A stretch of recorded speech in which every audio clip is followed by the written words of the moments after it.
Hello everyone, welcome to my channel H D Orion. हम पढ़ रहे हैं accountancy for class 12 T S Grewal की टेक्स्ट बुक से 2022 edition, chapter 8 dissolution of a partnership firm. और इस वीडियो में हम पढ़ेंगे journal entries related to realisation account. So let us see some questions from the text book.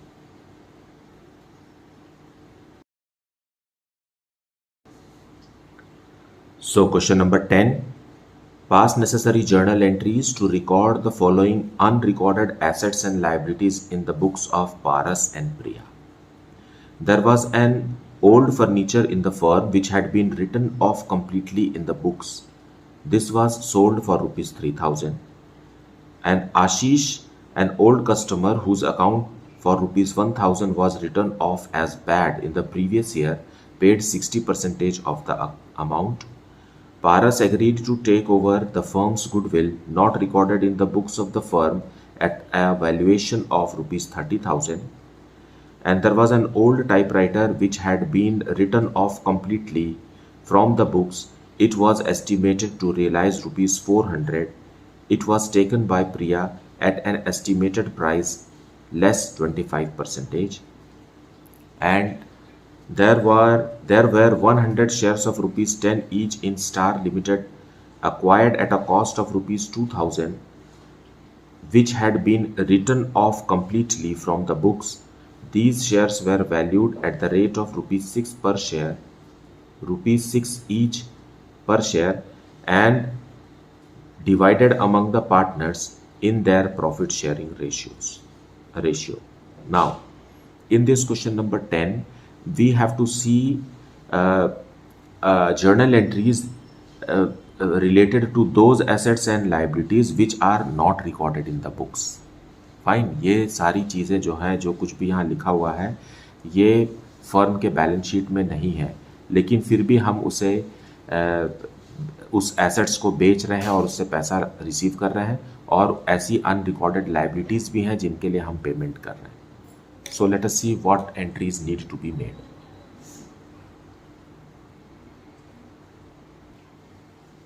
Solution 10, point A. Point A में लिखा हुआ है, there was an old furniture in the firm which had been written off completely in the books, was sold for rupees 3000. मतलब एक unrecorded asset है ना, मतलब जो बैलेंस शीट में तो है ही नहीं, इसलिए वो ट्रांसफ़र भी नहीं हुआ होगा रियलाइजेशन अकाउंट में, लेकिन उसे भी बेचेंगे जब तो जो अमाउंट मिलेगा वो रियलाइजेशन अकाउंट में ही रिसीव होगा. Fine. So bank account debited, क्योंकि पैसा आ रहा है, bank account debited to realisation account. Fine. It was sold unrecorded asset या return of asset was sold at a price of rupees 3000, being furniture sold. This is return of furniture, है ना, sold. Now point B, Ashish an old customer whose account for rupees 1000 was written off as bad in the previous year paid 60% of the amount. Now आशीष एक debtor था और जिसे हमने bad debt समझ लिया था और बुक्स से हटा दिया था. फाइन. लेकिन अब ये हमें अपने अमाउंट का 60% दे रहा है. So it is what, bank account debited. Fine. कितना आएगा, 1000 का 60%, क्योंकि वो डेटर 1000 का था. So 600 we will receive in the bank account and it will be put in the realisation account.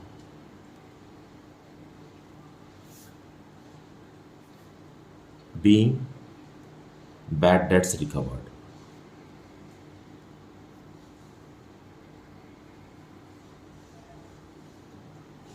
Now let us discuss point C. Paras agreed to take over the firm's goodwill, which is not recorded in the books of the firm, at a valuation of rupees 30,000. Who is Paras? Paras is one of the partners. पारस एक partner है, इसी firm का partner है, और अपने ही firm का goodwill वो ले जा रहा है 30,000 रुपीज़ में, लेकिन goodwill is not recorded in the books. Fine. So Paras का कैपिटल अकाउंट हम डेबिट करेंगे. Paras capital account debited. जब कभी भी एसेट्स रियलाइज होता है तो उसे हम रियलाइजेशन अकाउंट को हम क्रेडिट करते हैं। Fine, so to realisation account,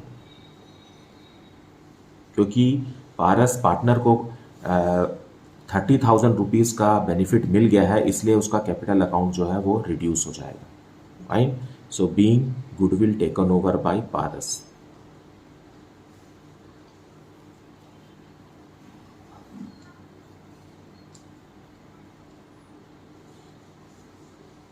bye Paras. Now let us discuss point D. Now point D में क्या लिखा हुआ है? पॉइंट डी में लिखा है there is an old typewriter which had been written off completely from the books. It was estimated to realize rupees 400 and it was taken by Priya, one of the partner, at an estimated price less 25%. Now प्रिया भी एक partner है। प्रिया ने एक return of है ना, return of typewriter को ले लिया। सो प्रियाज कैपिटल अकाउंट डेबिटेड। जब कभी भी कोई पार्टनर कोई एसेट ले जाता है तो इससे उसका कैपिटल अकाउंट डेबिट होता ही है ना, टू रियलाइजेशन अकाउंट। अगर ये रिकॉर्डेड भी होता, मतलब ये टाइपराइटर अगर बुक्स में भी होता तो भी यही एंट्री होने वाली थी। हमें हर एसेट और हर लाइबिलिटी के लिए रियलाइजेशन अकाउंट के थ्रू ही सब ट्रीटमेंट करना है, because all the assets and liabilities from the balance sheet have been transferred to realisation account and closed, है ना। इसलिए जब हम इसको डिस्पोज ऑफ करते हैं कोई लाइबिलिटी को या फिर एसेट को हम रियलाइज करते हैं, तो उसके लिए हमें उस रेस्पेक्टिव एसेट या लाइबिलिटी का नाम लिखने के बदले हमें रियलाइजेशन अकाउंट ही लिखना है। फाइन, अब ये जो टाइपराइटर प्रिया ले जा रही है, ये इसका एस्टिमेटेड वैल्यू है 400 का, लेकिन वो 25% लेस में ले जा रही है। तो 400 में 25% लेस करेंगे, यानी 100 लेस करेंगे तो आएगा 300। बीइंग टाइपराइटर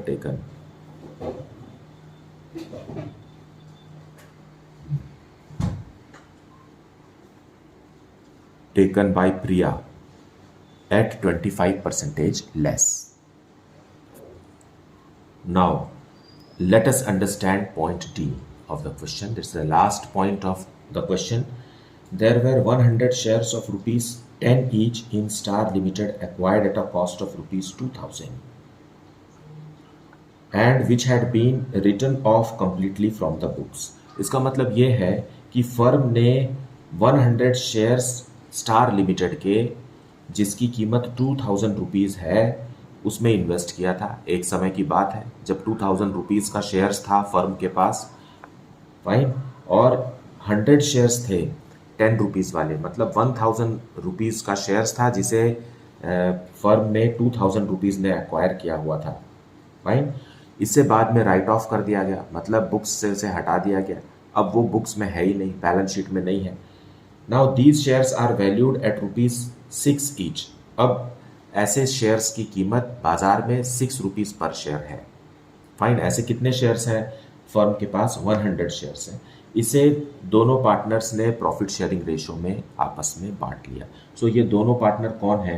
प्रिया और what's that, Paras and Priya. So Paras and Priya investments है ये, तो ये एसेट ही है।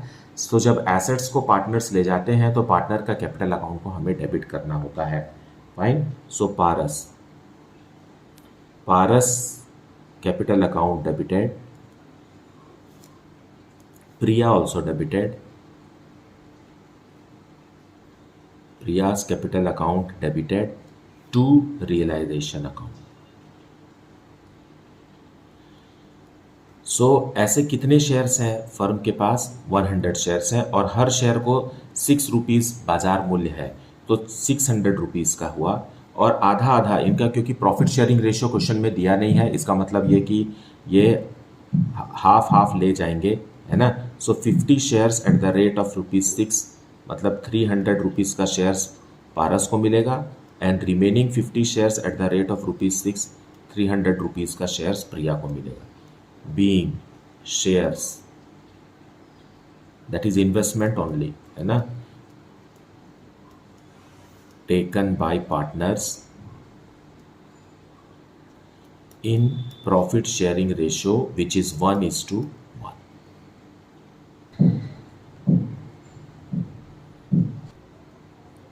Now let us see question number 11. Aman and Harsh were partners in a firm. They decided to dissolve their firm. Pass necessary journal entries for the following after assets other than cash and bank and outside liabilities have been transferred to realization account. Fine. So partners ने decide किया है कि firm को dissolve कर दिया जाएगा और उसने अपने बैलेंस शीट से सारे एसेट्स और लाइबिलिटीज को रियलाइजेशन अकाउंट में ट्रांसफर कर दिया है. Fine. You must be knowing that cash और बैंक को ट्रांसफर नहीं किया जाता because they are in liquid state, है ना. ये तो ऑलरेडी लिक्विड है, इनको रियलाइज करने की ज़रूरत नहीं है. उसी तरीके से आउटसाइड लाइबिलिटी को ही हम रियलाइजेशन अकाउंट में ट्रांसफ़र करते हैं. पार्टनर्स की लाइबिलिटी जो कैपिटल के फॉर्म में है या जनरल रिजर्व है, ये सारी चीज़ों को ट्रांसफ़र नहीं किया जाता. Fine. Now let us see the further part of the question. There was furniture of ₹50,000. Aman took over 50% of the furniture at 10% discount and the remaining furniture was sold at 30% profit on book value. Okay. Profit and loss account was showing a credit balance of ₹15,000 on the date of dissolution. Harsh loan, which is a partner, Harsh is a partner. Harsh loan of ₹6,000 was settled by paying ₹5,500. Then the firm paid realization expenses of ₹5,000 on behalf of Harsh, a partner. Then there was a bill for ₹1,200 under discount. The bill was received from Soham, who became insolvent, and a first and final dividend of 25% was received from his estate. Creditors to whom the firm owed ₹6,000 accepted stock of ₹5,000 at a discount of 5% and balance in cash. So let us see each point with detailed explanation in the solution. So solution 11.A. Fine. There was a furniture of ₹50,000. 50,000 rupees का furniture है जिसको हम दो हिस्से में बांट रहे हैं. Aman took over 50% of the furniture. 50% of the furniture कितना होगा? 50,000 का हाफ 25,000. ये अगर 50% है तो दूसरा पोर्शन भी 50% होगा. नाउ अमन ले जा रहा है इसे. अमन कौन है? Aman is one of the partner. Aman took over 50% of the furniture at 10% discount. So discount कितना रहेगा? इसी 50% का 10%, दैट इज 2500. सो अमन इसे कितने में ले जाएगा? 22,500 रुपीज़ में ले जाएगा Aman. Fine. And the remaining furniture was sold. So इस रिमेनिंग फर्नीचर को हमने बेच दिया 30% प्रॉफिट में. तो इसका बुक वैल्यू 2500 है, 25,000 है. 25,000 का 30% होगा 7,500. सो इट इज़ 32,500 रुपीज़ में बेचेंगे. तो ये पैसा कहाँ आएगा? बैंक में आएगा. I hope you have understood this. This is what 30% of book value. So 25,000 का 30% कितना होगा? 7,500. फाइन. सो इसकी जर्नल एंट्री हम करेंगे. पहला तो अमन लेके जा रहा है और दूसरा बैंक में पैसा आ रहा है.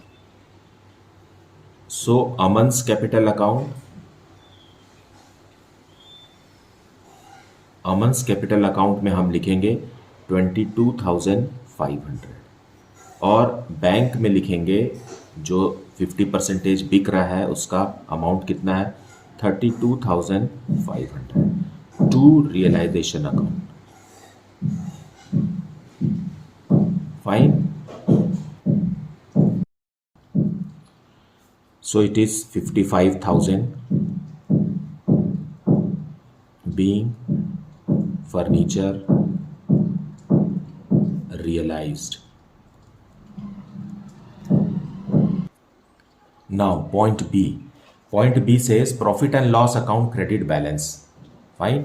So profit and loss account credit balance है तो उसे हम डेबिट कर देंगे. Profit and loss account credit balance को क्लोज करने के लिए हम डेबिट करेंगे to partner Aman, Aman's capital account and Harsh capital account.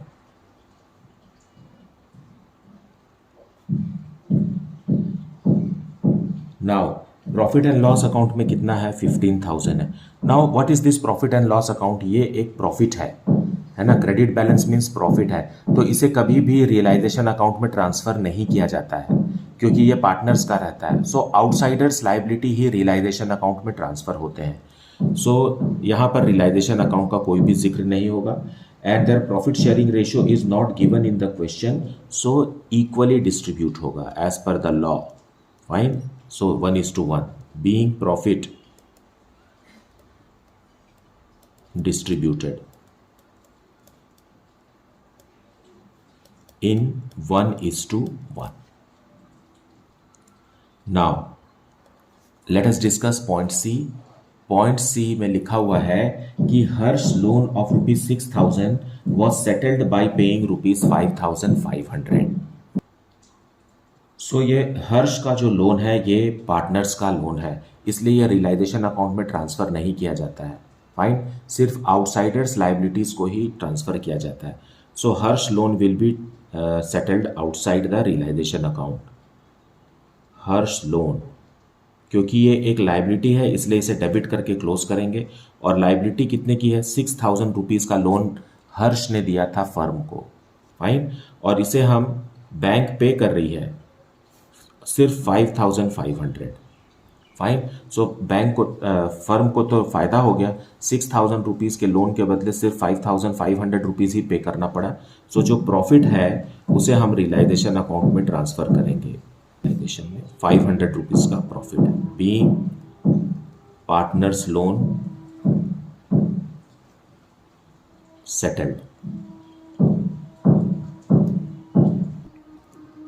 Now let us see point D. Point D says the firm paid realization expenses of ₹5,000 on behalf of Harsh, a partner.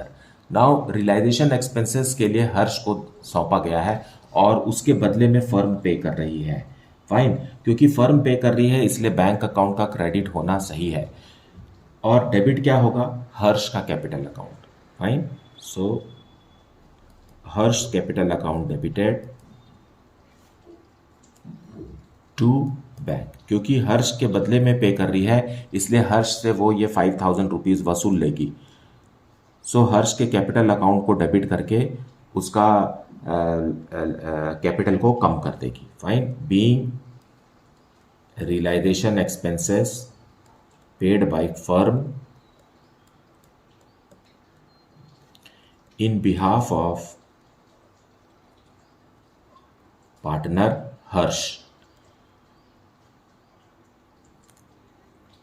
on behalf of Harsh. Now let us discuss point E.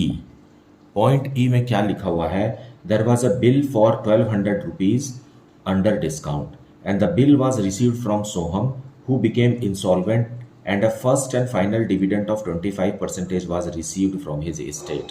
मतलब जो सोहम ने firm को bill receivable दिया था उसे firm ने discount करा लिया था। अब सोहम इंसॉल्वेंट हो गया है, एज अ रिजल्ट ये बिल जो है वो ऑनर नहीं होगा और हमने बिल को डिस्काउंट किया हुआ है इसलिए फर्म को ही पूरा ₹1,200 बैंक को वापस देना होगा। So realisation account debited. Fine, realisation account debited to bank, यही एंट्री होगी क्योंकि बैंक तो हमसे पूरा का पूरा ₹1,200 ले लेगी सोहम के बदले। Being bill dishonored,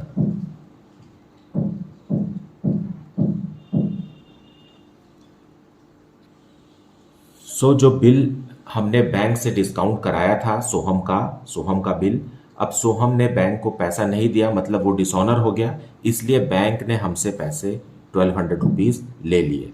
अब इसी पॉइंट ई का दूसरा एंट्री रहेगा कि सोहम से हमें अब पैसा मिल रहा है। फाइन, सो उसके लिए हम लिखेंगे बैंक अकाउंट डेबिटेड। 1,200 का 25% ही मिल रहा है। फाइन, मतलब ₹300 मिल रहा है और बाकी नहीं मिल रहा है। सो इसके लिए हम लिखेंगे टू रियलाइजेशन अकाउंट। जो बैड डेट्स जैसा दिख रहा है बाकी का 900, उसके लिए हमें कुछ लिखने की जरूरत नहीं है, वो प्रॉफिट और लॉस ऑन रियलाइजेशन में ऑटोमेटिकली एडजस्ट हो जाएगा। Being 25% received from Soham. Now let us discuss point F. Creditors to whom the firm owed rupees 6,000 accepted stock of 5,000 at a discount of 5%. मतलब ये है कि 6,000 वाले क्रेडिटर्स को फर्म ने 5,000 रुपीज़ का स्टॉक दिया, लेकिन स्टॉक का वैल्यूएशन 5% कम किया गया। मतलब 5,000 का 5%, इसका मतलब है 2,250 रुपीज़ कम। फाइन, इसको आप यहां समझिए, 5,000 रुपीज़ का स्टॉक है, इसमें हमें 5% इसी का लेस करना है। सो 5,000 का 5% कितना आएगा? 250। मतलब स्टॉक का वैल्यूएशन हुआ है 4,750। ठीक है, और क्रेडिटर कितने का है? क्रेडिटर है रुपीज 6,000 का। सो 6,000 में से हम ये 4,750 रुपीज़ लेस कर देंगे। फाइन, क्योंकि क्रेडिटर भी रियलाइजेशन अकाउंट में ट्रांसफ़र हो चुका है और स्टॉक भी रियलाइजेशन अकाउंट में ट्रांसफ़र हो चुका है, और स्टॉक को हमने रीवैल्यू किया है 4,750। सो पेमेंट इतने का ही हो रहा है ना। सो कितना रुपए का पेमेंट बच गया? 1,250 रुपीज़ का पेमेंट बच गया, जिसे कैश या बैंक से फर्म देगी, है ना। तो क्रेडिटर और स्टॉक जो आपस में एडजस्ट हुए हैं, इसकी कोई स्पेशल एंट्री करने की ज़रूरत नहीं है। सिर्फ ये जो बैलेंस अमाउंट 1,250 रुपीज़ हम पे कर रहे हैं, इसी को हम रियलाइजेशन अकाउंट में लिखेंगे। So realisation account debit 1,250 to bank.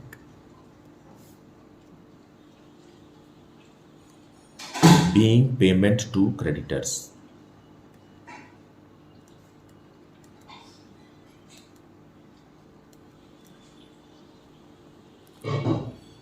So this is it.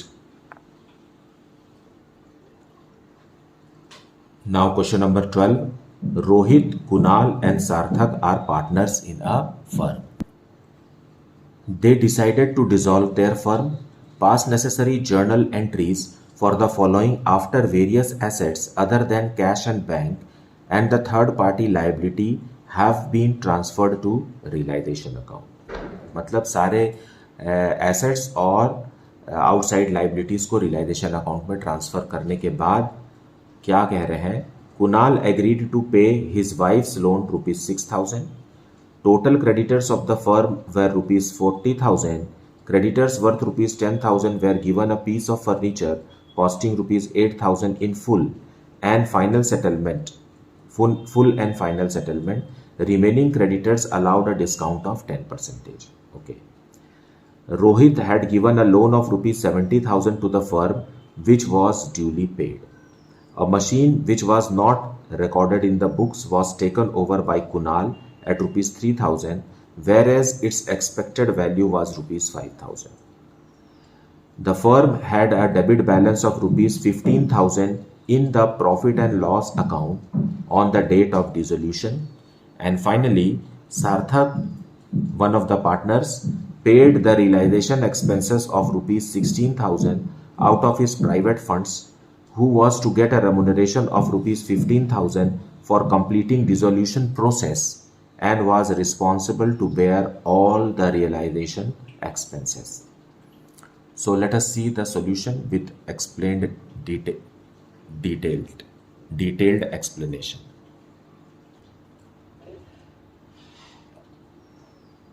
So solution 12 we are seeing point A.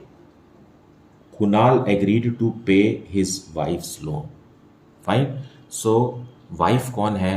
Wife of Kunal is a third party, outsiders liability. तो ये तो पेमेंट करना होगा, और कुणाल्स वाइफ्स लोन को realisation account में transfer किया जा चुका है। फाइन, क्योंकि ये आउटसाइडर्स लाइबिलिटी है और इसे कुणाल ले जा रहा है। सो लाइबिलिटी ले जा रहा है तो realisation account debit. Realisation account debited to Kunal's capital account.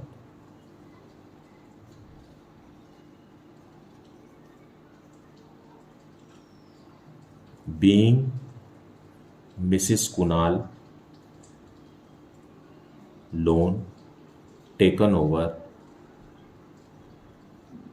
by partner Kunal. Now point B समझेंगे, क्रेडिटर्स ऑफ ₹40,000। देखिए क्रेडिटर्स हैं हमारे पास 40,000, तो ये आउटसाइडर्स लाइबिलिटी ही है और जिसे रियलाइजेशन अकाउंट में ट्रांसफर किया जा चुका है। सो 8,000 रुपीज़ के फर्नीचर को हमने दे दिया किसके अगेंस्ट में, 10,000 रुपीज़ के क्रेडिटर्स को दे दिया। फाइन। सो इसमें से 10,000 रुपीज़ का फर्नीचर का क्रेडिटर कम हो गया, 40,000 के क्रेडिटर में से 10,000 रुपीज़ का क्रेडिटर सेटल हो गया क्योंकि इन्होंने 8,000 रुपीज़ का फर्नीचर एक्सेप्ट कर लिया। और बाकी के जो क्रेडिटर्स बचे, सो बाकी के रिमेनिंग क्रेडिटर्स कितने बचे, 30,000 रुपीज़ के रिमेनिंग क्रेडिटर्स बचे, है ना।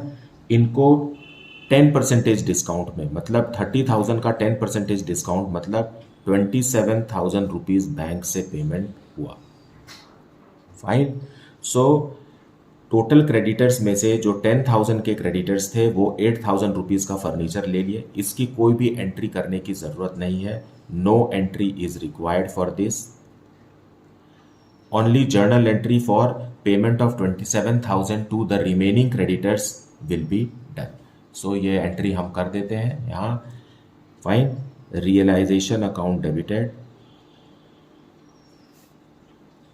27,000। फाइन, ये यहीं से आया है, टू बैंक या cash 27,000 being payment to creditors.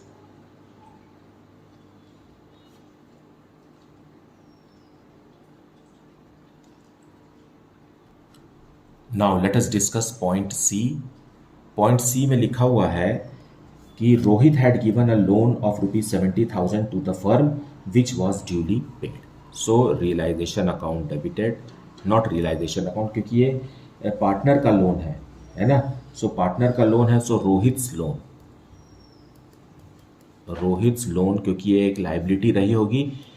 देखिए रियलाइजेशन अकाउंट में आउटसाइडर्स लाइबिलिटी ट्रांसफर होती है, ये तो पार्टनर का लोन है, सो ये रियलाइजेशन अकाउंट में ट्रांसफर नहीं हुआ है। हालांकि ये भी क्रेडिट बैलेंस है, तो इसे हम डेबिट करके क्लोज कर रहे हैं और सेटल हो गया, मतलब बैंक से हम इसे पेमेंट कर देंगे full 70,000 being partners loan paid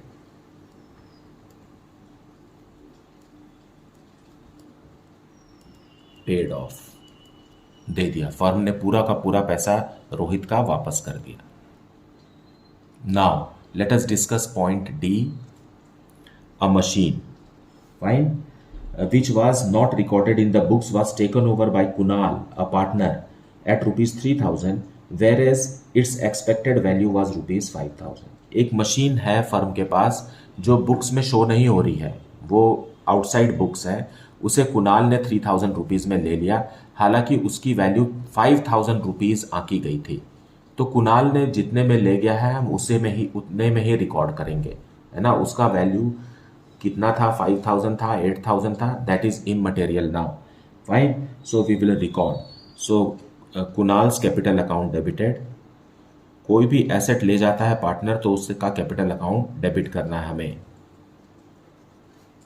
और कितने में ले गया वो लिखना है, ना कि 5,000 रुपीज़। उसने 3,000 रुपीज़ में उसे ले गया है, सो 3,000 लिखेंगे to realisation account.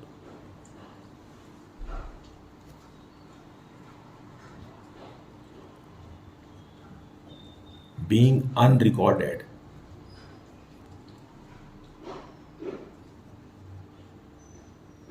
furniture taken by partner Kunal. Now let us discuss point E.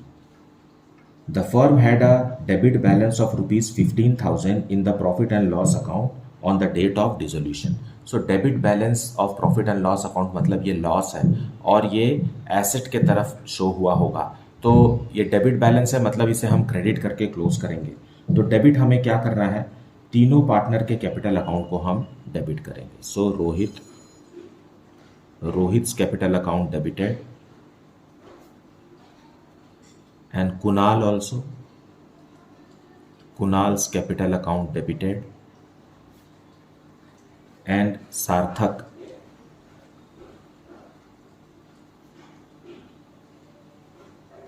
Sarthak's capital account debited to profit and loss account. Now profit and loss account credit होकर के close हो गया, और इनका profit sharing ratio कुछ दिया हुआ नहीं है क्वेश्चन में, इसलिए it is equal. So loss को हमने तीनों पार्टनर को बराबर में दे दिया, being loss to partners.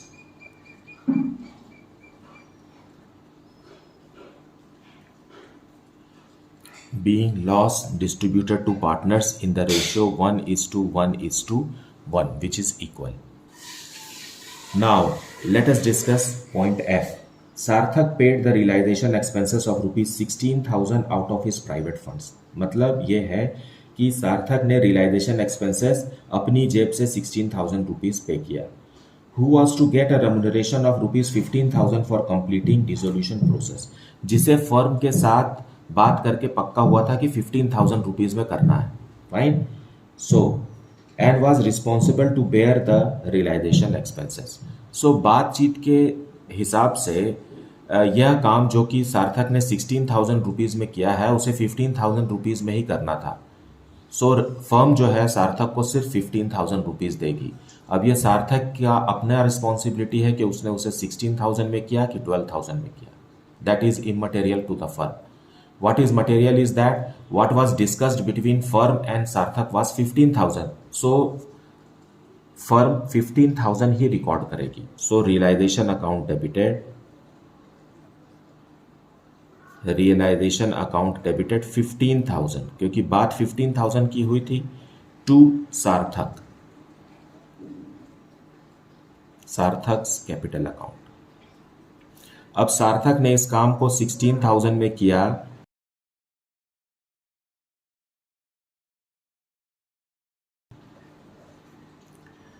reimbursed है ना, being amount reimbursed. reimbursed मतलब क्षतिपूर्ति कर देना, मतलब उसने जो भी खर्च किया था उसे देना टू पार्टनर सार्थक. 16,000 क्यों नहीं हुआ? क्योंकि बात हुई थी दोनों के बीच में 15,000 की, तो 15,000 ही फर्म सार्थक को देगी. फाइन. सार्थक अब इसे ज्यादा पैसा खर्च कर रहा है तो दैट इज हिज रिस्पॉन्सिबिलिटी. अगर सार्थक कम करता पैसा, मान लो 10,000 रुपीज में ही इस काम को सार्थक करके दिखाता, तो 5,000 रुपीज सार्थक का सेविंग्स हो जाता, उसे फर्म वापस नहीं मांगती, है ना. It is because of the intelligence and wise decision of Sarthak that he saved some money. But in this case Sarthak has overspent. So this is how the question is to be solved and understood. मुझे उम्मीद है कि आपने video को पूरा देखा है और अच्छे से सुना है. इसके बावजूद भी आपको कुछ डाउट है, then please put it in the comment section. Thank you so much for liking, subscribing and sharing the channel. And if you have not yet, then please do like it, subscribe it and share it among your friends. Fine. Thank you so much for watching.